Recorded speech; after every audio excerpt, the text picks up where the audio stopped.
Yeah, ma'am, we are in live. Okay.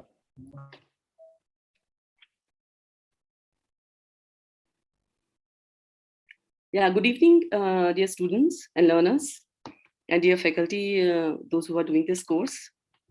So today, the plan of this live session is I would be introducing to you all a very powerful tool called Mathematica, which will help you to do both the analytic as well as the numerical computations. And that is not only useful in your classical mechanics course, but that would also help you to do visualize the computations in different subjects, whatever you are doing. So what I will try to do in this live session, I will try to cover most of the problems which were given in the assignment 0. And then if you have any questions, you can type in the chat. Okay, so I'll keep an eye and I would be answering them. So I have already recorded a video because sometimes on the live, the Mathematica software hangs. Okay, so I'll just share my screen.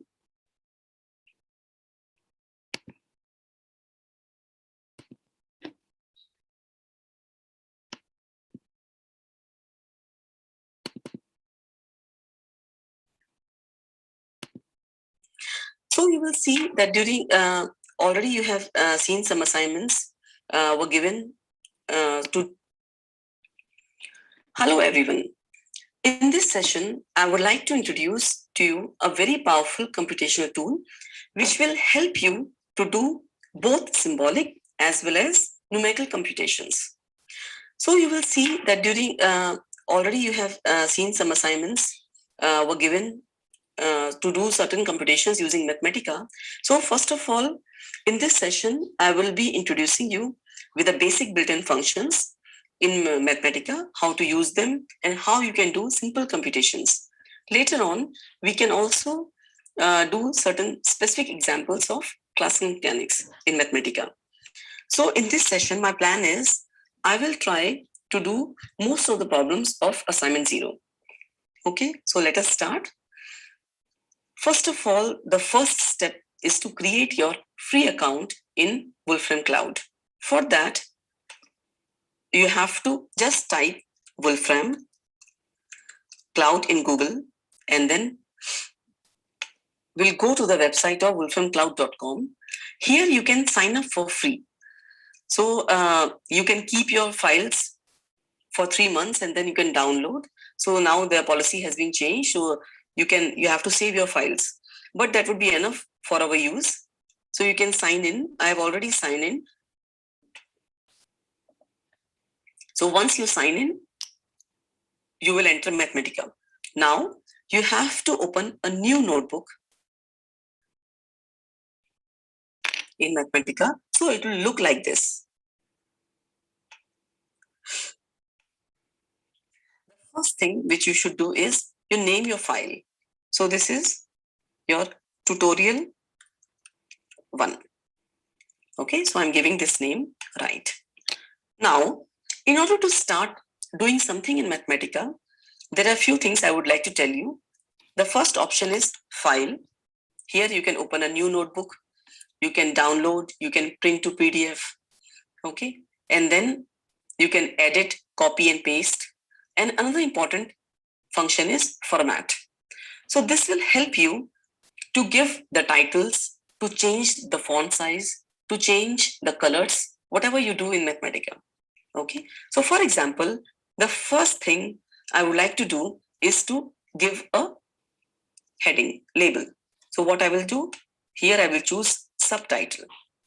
Okay, so let me do some simple functions, simple problems. Now, whatever you do in Mathematica, it will come in the form of cells. So on the right hand side, you can see it is coming in the form of a cell. You have, and in order to write a code, you have to come out of this because this is a title mode. So for example, if I click here, now let us try to add 2 numbers. Okay. Any built-in function in Mathematica will start with capital letter. whatever you write, for example, simplify or add or format or anything, whatever you will use, you have to start with capital letter, and then writing that function, whatever argument you will write for that function, that you will write in square brackets. Okay. So for example, I would like to solve or add two numbers, or I would like to solve a simple linear equation, quadratic equation, anything we can do. So for example, let us try to solve a simple linear equation. So the obvious built-in function is solve. So if you type here solve, so it will give you by itself the different options, that what are the different built-in functions which are available in Mathematica. Okay. So for example, now I have started this with capital letter. Now I would like to write the argument that which equation I would like to solve. So that will be enclosed in square brackets. A small red kink. So let me increase the font size of this so that it is easily visible. I hope this is visible now. Okay. Now, or I can further increase the font size to 36. Yeah. Now, I will write the equation x square minus 1 is equal to 0.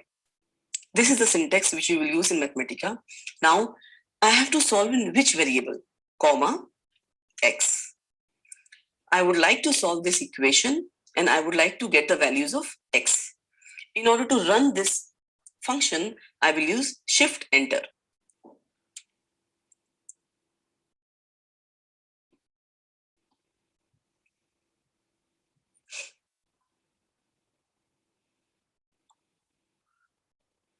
Just a second, sorry, x square. Okay, so it has given a empty list because I forgot to type here 2. Now, once again, so I will write x square minus 1, Shift Enter. So these are the two roots of the equation. Another very important thing to realize is that whenever it gives an answer, it will give it in a form of a list. What do we mean by list? It is always enclosed in curly brackets. Okay. And so it will given as a list. The first element of the list is x is equal to minus 1. And the second element of the list is x is equal to 1. So this is a very simple equation which we can solve with the help of Mathematica. Now, taking the question of our assignment 0, let us try to solve the cubic equation. Again, I will use solve. So let me increase the font size.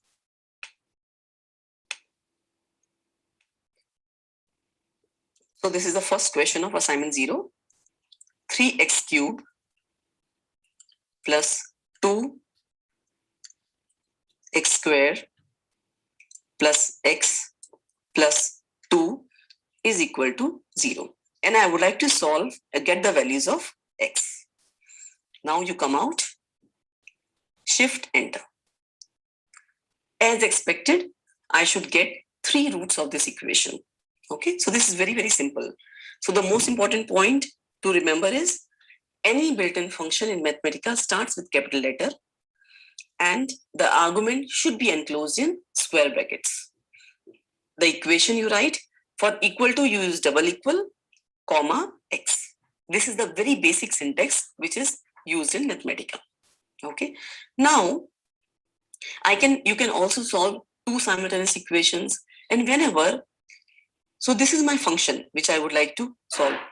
If I'm using, for example, more than 1 equation, then you have to enclose those 2 equations in a curly bracket. So you have to use a list. I'll show you slowly. Now, another problem which was given in the assignment 0 was that how to plot the various functions. So you can plot algebraic equations, you can plot logarithmic function, exponential, and trigonometric functions, anything. Because sometimes what happens, we have a complicated functions and we don't know, we do not understand just by looking at that function. So it will be easy for us to visualize if we plot and see in some tool. So this tool would be very helpful to do that. So let me first plot any algebraic equation. So let us plot, for example, x square. The obvious built-in function is plot. And if you have any doubt, you can always, so here on the top, there is a documentation. You can always use documentation to find or search whatever you require to do. So here, plot, again, starting with capital P, open and close square bracket. So let me increase the font. Okay. Now I would like to plot x square. And then I need to specify from what value of x to what value of x I would like to plot. That will be given in curly brackets. So open and close. If you always start a bracket and close the bracket, then it will be very less chance for you to forget the brackets. Okay. Now x, comma, 0, comma, 10. It means that the value of x should vary from 0 to 10 on the x-axis. And on the y-axis, what do we have? We have to plot x square, the function x square. Okay. So shift enter. So this is a very nice plot, you can see. You can also label the plot. But here, because we have only one function, so it is obvious that this is a plot of x square. So I expect a parabolic curve, which you can see from here. Now, let us try to see or try to plot trigonometric functions.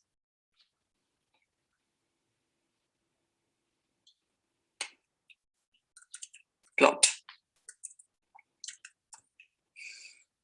Open and close.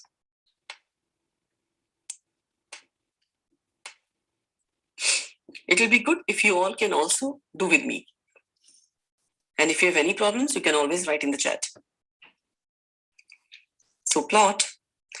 Now I would like to plot a trigonometric function, for example, sine x.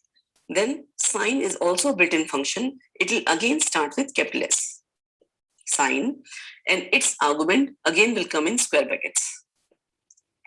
Okay. So this is the general syntax which we have to follow everywhere. Now sine x, I have to specify that x varies from where to where. X, comma, 0 to, for example, pi.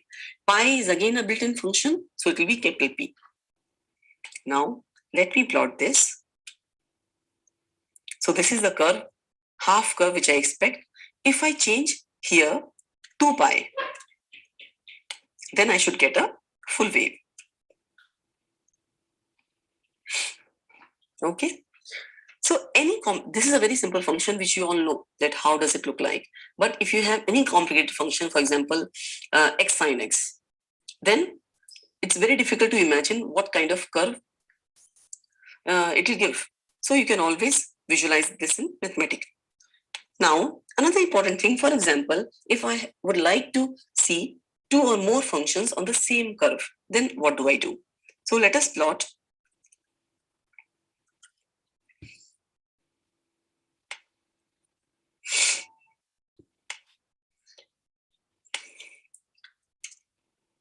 sine x, comma.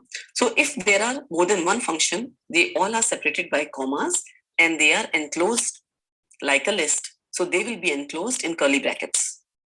Cos, again C capital, cos x. And let me take one more function, cos 3x. This is another problem of your assignment 0. Now, I have to enclose these 3 functions in curly brackets.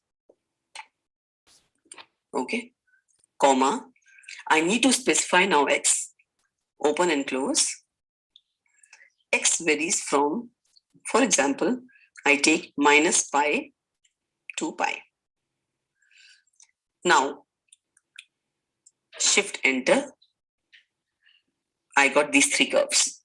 But if you have more than one function, then you need to label that which curve corresponds to which function. So there is another syntax. Here itself you go, comma, you can write plot legends. Legends again G capital, plot legends goes to, you can write again sin x cos x cos 3x, that is also fine. Or there's another way to write expressions.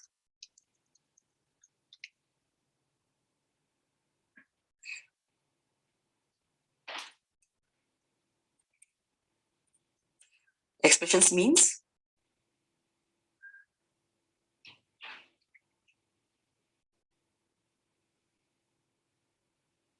sometimes this gives a problem.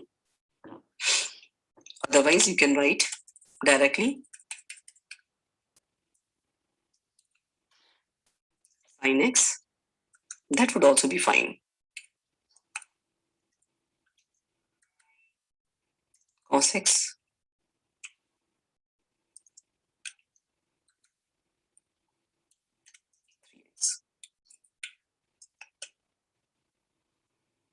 Okay, so it will show that which curve corresponds to which function.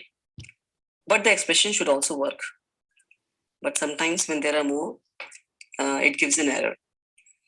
Okay, so this is the way to plot more than one function. Now, here, these were all the three trigonometric functions. You can also plot if there is a mix of, for example, I would like to see the different kinds of function like log function, exponential, and some algebraic functions. That also I can do. So let us try to see another question from the assignment where we need to plot x square, x cube, and log x on the same graph. Okay, this also really helps us to understand the nature of different functions.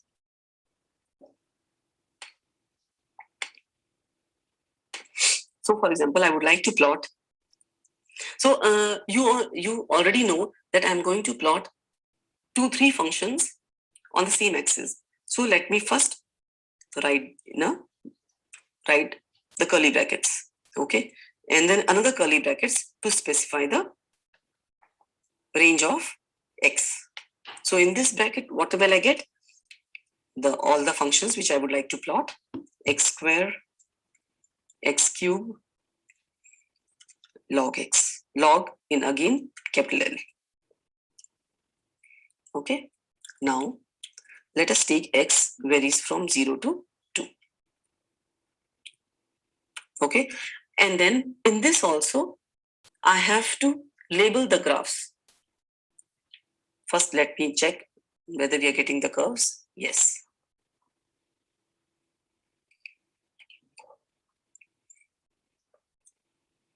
Okay, so it is very, very clear that this is x square. I expect a parabolic curve. Then this is a x cube, and log x, the curve is shown by the green line, because you can just check log 1 0. So you can see that for the negative values it is going to infinity, and for the positive values it is going like this. But it is important to label the graphs, comma, plot legends. Let us once again try. So this is hyphen and greater than equal sign. It will become arrow. Okay, if you have not used, you can write the arrow like this. And then you can again make a list, whatever you would like to specify on the labels: x square, x cube, log x.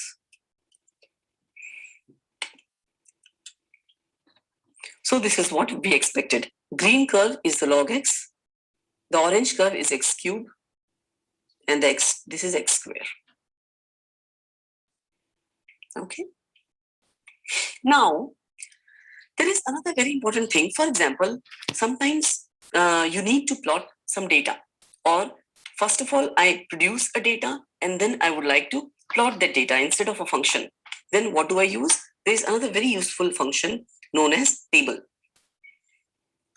Okay, using this function, you can generate the data first. For example, I would like to find the values of n square, where n varies from 0 to 20. Okay, so it will give me a table of values. Now I would like to plot this. So let us first name this F1 is equal to, okay. Or if you don't want to label this directly, I would like to plot this data. Okay, so there is one thing, either you plot this whole as a function, or you can name these value by any label, for example, F, and then you can plot F, or you can directly write. I'll show you. So there is another function called as list plot. So as soon as you write the list, it will give you different options. List plot. List plot means when you have to plot a list of values. Okay. Again, one way is to copy this.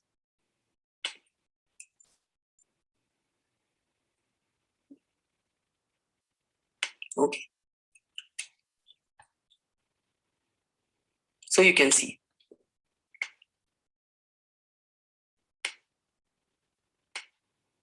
First, I have generated a list of values of the function n square. So here I am not plotting the function directly. I am plotting a list of values. So this is also very, very useful because sometimes we have a list of values and we need to plot that. So for that, you can use list plot. Now,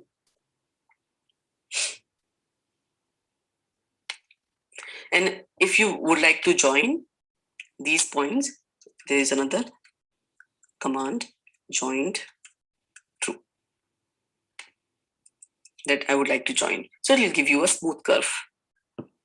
Okay, so this is very, very helpful. For example, in your labs, if you have some experimental data and you would like to plot that. Okay, so one can plot directly the functions. One can plot many functions on the same axis, and then one can also plot the data. So these are the very basic built-in functions which one can use. Now moving further, coming to our assignment, there were 3 functions given in variable R. Okay, there was another function which one student has also asked in the discussion forum, that how to plot this function. So let us try to plot.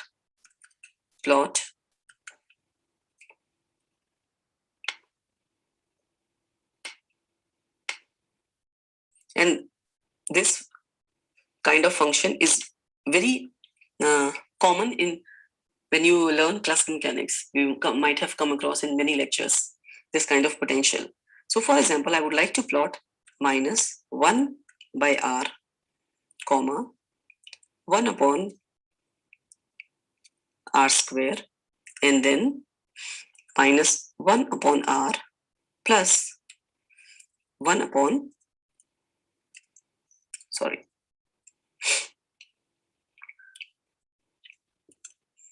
square.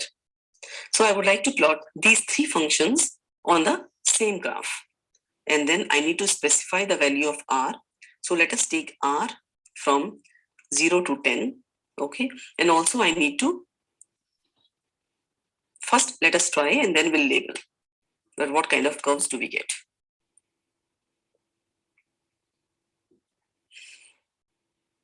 Yes. So now, if you have done any mistake, you can see that there'll be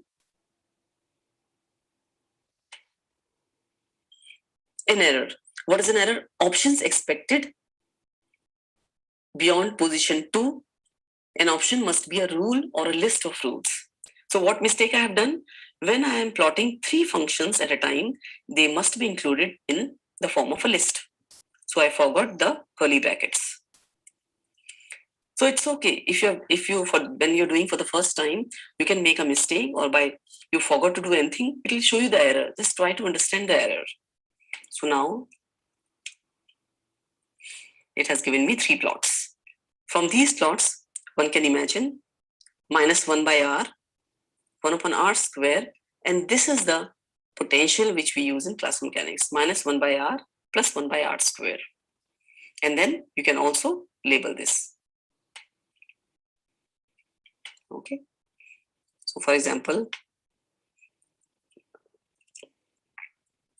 I try to label again. Okay.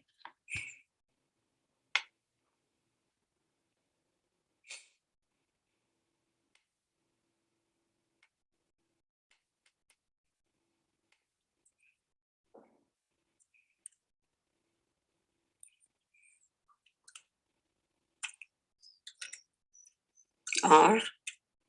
I'll increase the font. Just a second. Comma. Just let me once again try to use the expressions, whether it is working or not. Yeah, it is showing red, so there is some mistake. Capital, it should be capital L. Then it will change the color.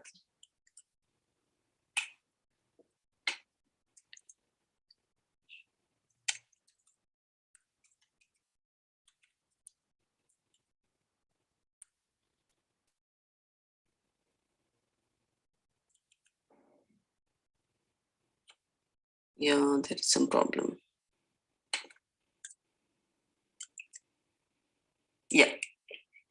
So you can see it's working. Sometimes it gives an errors. For now, if I increase the font, you can see. Yeah. When you increase the font, then it starts giving the error. The plot legend expressions. So this is the same thing I've encountered. Anyway, so it's working. Okay, if you decrease the font size to the original, then it works. But this is also one of the way to label the different functions, the different functions according to the graphs. Okay, so I just wanted to show you. Otherwise, you can just write plot legends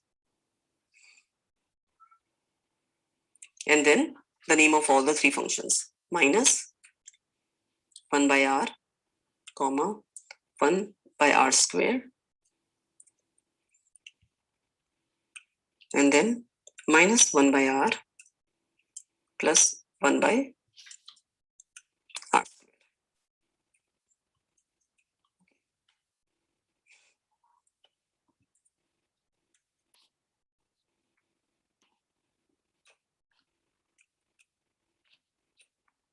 Okay, this is another way of writing. Directly you write the functions.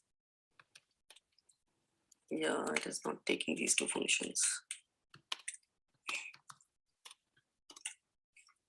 So if the fonts they mismatch, then it will not show. Okay.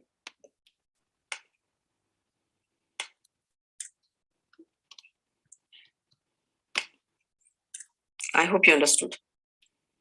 Okay, otherwise you can just write here. In this plot legends, you write the labels of these three functions. Okay, so this was another question which was given in assignment 0. Now, so these were all the we were using in the Cartesian coordinates, right? Now, for example, if the equations are given in polar coordinates, then how do we plot them? So there is another syntax, another function which you can use to plot the polar functions. For example, r is equal to 2 or r is equal to sine theta. Okay, how do I plot that in r and theta? So there is another built-in functions, polar plot. So if you write polar, it will give you different options. So you click on this polar plot. Now, another question assignment 0 was to plot r is equal to 2, r is equal to sine theta. So what you have to do, whatever be the value of r will be the value of the function. So what do I write? Again, I am plotting 2, 3 functions on the same axis. So I will include that in the list.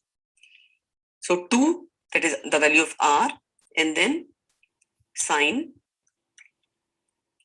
theta. How do I write theta? Escape, theta, escape. Okay. And then I specify the value of theta from where to where I would like to plot. Again, escape, theta, escape. This will turn into symbol. Theta varies from 0 to pi. Okay. Now increase, make it big. So I hope this is clear.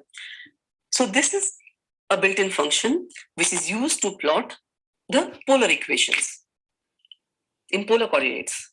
Okay, polar plot, the value of r is equal to 2, sine, and r is equal to sine theta. So these are two different functions. And then you need to specify the value of theta. So if I do shift enter, it will give me two plots. Again, you can label both the plots. R is equal to 2 is this big circle. And then you can also change this up to 2 pi. It will give you a full circle like this. And r is equal to sine theta is this shifted curve. So this is how you can plot in polar coordinates. Okay. Similarly, you can also plot in parametric equations. For example, there was another question which was given. You have to plot sine omega t, cos x is equal to sine omega t, and y is equal to cos omega t, right? That also you can plot. For that, you need to use another built-in function which is called as parametric plot. Okay, that is also very simple. So parametric, it will give you. If you have little idea that what kind of function you use, for most of things you can easily guess. For example, solve for solving the equations, and n solve, numerically solve, then plot for plotting the functions. If you write something, it will give you other. Otherwise, you can search in the documentation. Polar plot, parametric plot, then. Okay, so now I would like to parametric plot two parametric equations, sine omega t, cos omega t. Again, I am plotting two functions. I'll make a list. Inside the square brackets. Sine omega t. Okay, there should be some space between omega and t. Otherwise, it will take omega t as a single variable. Cos omega t. Okay. Now, and then I specify that t varies from 0 to 4 pi.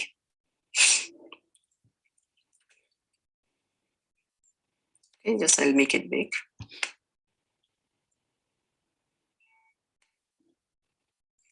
Okay, but now if you run this, you have specified t, but you have not specified omega. So you need to give the value of omega. So for example, I give omega, and you have to give in the same cell.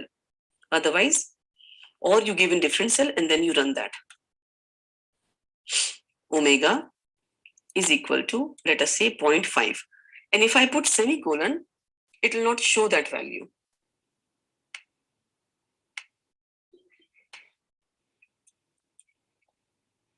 Okay, so this is the plot for parametric equation. Okay, so this was all about very basics about how to plot the basic algebraic functions. You can plot anything, log x, exponential x, and you can also plot many functions together to see how those functions behave together, or any combination of functions, and then you can get more deeper insight by visualizing them in this tool. Now moving further, there was another question, just one more thing I would like to tell you all about the derivatives and maxima minima. Okay, so let me put the label again. For example, I would like to put a title, derivatives and maxima.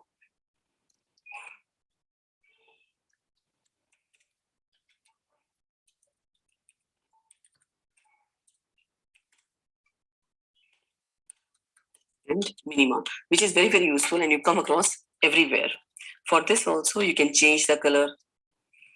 Okay, for example, I would like to make it red. And then I would like to increase the font. You can do anything. Now you have to come out of this cell, and then it should be in the code mode, right? So it should not be here, the title. By default, it will take as a code. Now I would like to find the derivative of one question which was given in the assignment, x squared plus 2x. Okay. So the derivative of x square plus 2x, how do I find? We will use the function d. So this is the syntax to you find the derivative x square plus 2x. And with respect to what? X.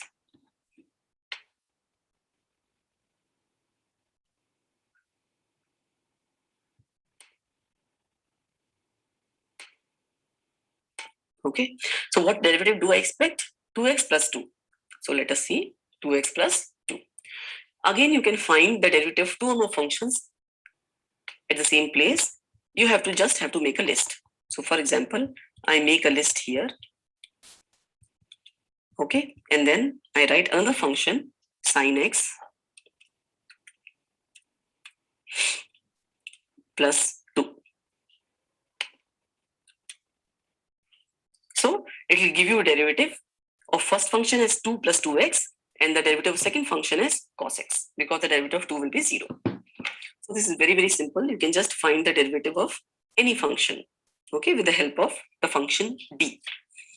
Now, then there was another question in which few students, they found difficulty in solving that. It was given to find the minima of one equation, right, of the potential minus 1 by r plus 1 by r square. In order to find the minima, there is a built-in function directly which you can use, and also there is another way to find the minima by finding the derivative, which you all know, that you find the derivative, put it equal to 0, and then at that value, and also the second derivative should be less than or equal to 0 for maxima and greater than or equal to 0 for minima. So there is another way. So, but before finding the minima, it is always very useful to plot that function so that you can easily visualize. For example, first of all, I'll plot the function minus 1 by r plus 1 upon r square. Okay, and then in order to plot, I need to specify the value of r. R goes from 0 to 10. Let me increase the font size. Okay. So when I plot this, I get this plot. Now it is obvious from the equation, it was not obvious what will be the minimum of this function. But from the plot, it is very obvious the minima should lie here. Right? So this is the advantage of plotting the functions and visualizing them. Then now it is very, very clear the minima should be here. Now there is one function where you can directly find minimum. So as I write find, you get the function find minimum. Okay, and then either you give the name of this function as f, then you don't need to type the full function again and again. Otherwise, you type. If you don't need at many places, then you can type. But if you need the same function at many places, then you should first define that and give a label. Okay, and while defining a function, while writing it, giving a label, you should not use capital letters because those are used for the built-in functions. So find minimum for this function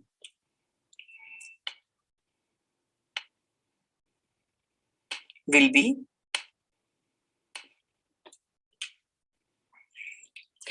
at minus 0.25. That's what we expected. And at this point, the value of r. So first of all, it has found the minimum of this function, that is at 0.25 here, and the value of r is 2. Okay, so this is a straight away method to find the minimum of this function.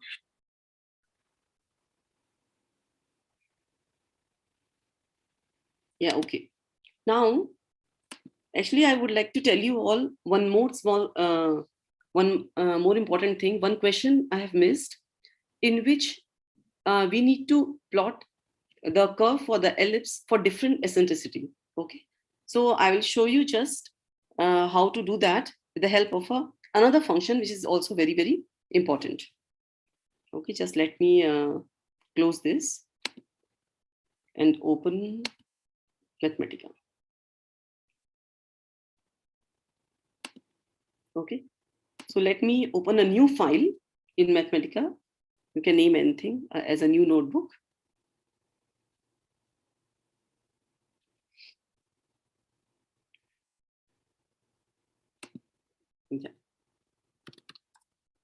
So again, I'm naming the file tutorial1, or you can use tutorial 1A. It is an extension of previous thing. Okay. So there was a function we need to plot, and that was a function in the terms of epsilon. Okay, I'll just show you. So there is another function in addition to plot, where you can manipulate more than one parameter. For example, you need to plot sine x. Then you specify x from 0 to pi, right? But for example, if I would like to see the value of sine x, sine 2x, sine 3x, or in general, I can say sine nx, where I would like to manipulate n and show and see the different values of sine x on the same graph. Okay, then we use another important function, manipulate. M-A, manipulate.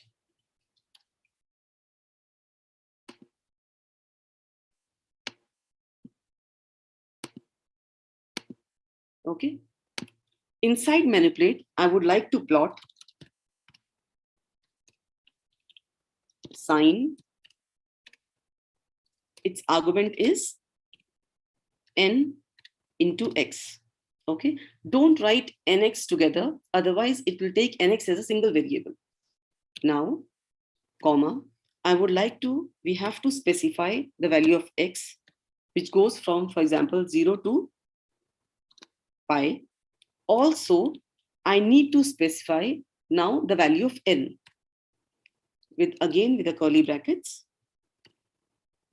Let us take from n 0 to 5. Okay. Shift enter.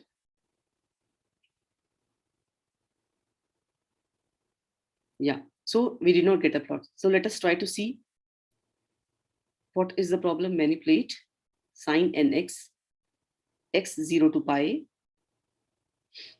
This is correct. Yeah. Okay. Why? What happened? Because it was not defined for the value of 0.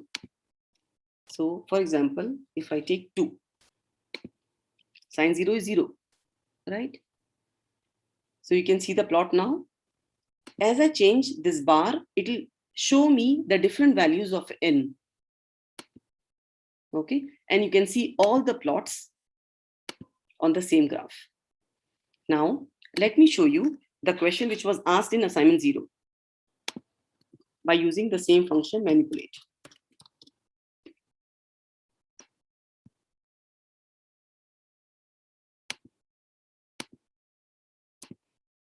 Okay. And the function was 1 upon 1 plus epsilon cos theta. Now this is a polar equation, so I need to use polar plot. Okay. Let me write the function. 1 upon 1 plus epsilon. Again, you can, if you want to, would like to type, you can use E, or otherwise, if you would like to make the symbol, you can use escape. Epsilon, escape. Okay. Cos theta. I hope the syntax is clear now. So in polar plot, it is enclosed in a square bracket. So this is the closing square bracket of polar plot, and this is the square brackets for cos. Now, this is the function for the polar plot. First, I need to specify theta. So in curly brackets, theta, for example, if it varies from 0 to 2 pi. Okay. Now, I would like to vary epsilon. I would like to plot the ellipses for different eccentricity. Okay. For this, I can give here, comma, like in the above function here, I have specified the values of n from 2 to 5. Now here, I can specify the epsilon values. Here, I have discrete values of epsilon. That also one can do. Okay.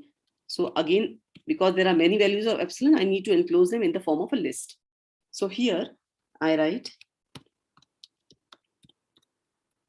epsilon, comma, the values which was given in the assignment was 0.4, 0.8, 0.9 and 0.95.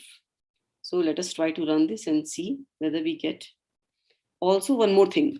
Here, when I have typed the function 1 upon 1 plus epsilon cos theta, it will take like this 1 upon 1 plus epsilon cos theta. Because this whole part is in the denominator, I have to enclose that in a bracket. Otherwise, it will take wrong function. Okay. Yeah. Okay. So now you can see that as you change the value of epsilon, so for epsilon 0.4, you get this curve. I can also put epsilon is equal to 0. And what curve do I expect for epsilon is equal to 0? A circle, right? So for example, once again, I can run this. Right. So this is what I expected. When epsilon is equal to 0, I get a circle. Now you keep on changing the values of epsilon here. 0.4, for example. The curve is like this. 0.8. The curve is like this. Right? So you can visualize that by changing the eccentricity, how my curve changes. So that is why this is very useful and interesting. Now when epsilon is 0.9, the ellipse changes like this. 0.95, sorry, 0.95. The ellipse is like this. Okay. So this was all for today's. I guess most of the problems in the 7.0 I have covered. Also, there was one more question in the chat, that how to plot if I have the specific values of x and y. Okay. So there is another command in list plot where you can specify the values of x and y. So simply what you have to do, like I have showed you, that first we produce the data with the help of a table, and then we plot them with the help of list plot. If you have both the values of x and y, you can just make pairs in curly brackets and enclose between the list plot. Okay. So you can also save your questions for your, if you have, you can just try to do all these, repeat once again assignment 0. Now, what is my plan for the next session is, I'll be taking, I will show you all the properties of the matrices. How do we deal with them in Mathematica? So we can see what are the different types of symmetric, antisymmetric matrices, orthogonal, and then I'll be doing one problem of triatomic molecule, which we have done in the, I think, third or fourth week. So I can show you that how to find those normal modes of triatomic molecule with the help of Mathematica. Okay. So till then, you can also, if you have further questions, you are most welcome to write in the discussion forum. Okay, so I'll reply to that. Okay, thank you for now.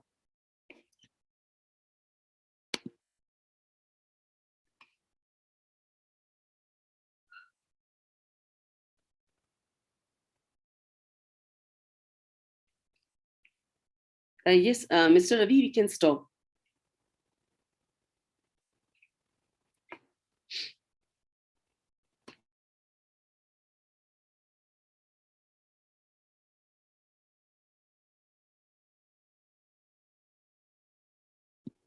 Mr. Ravi, are you there?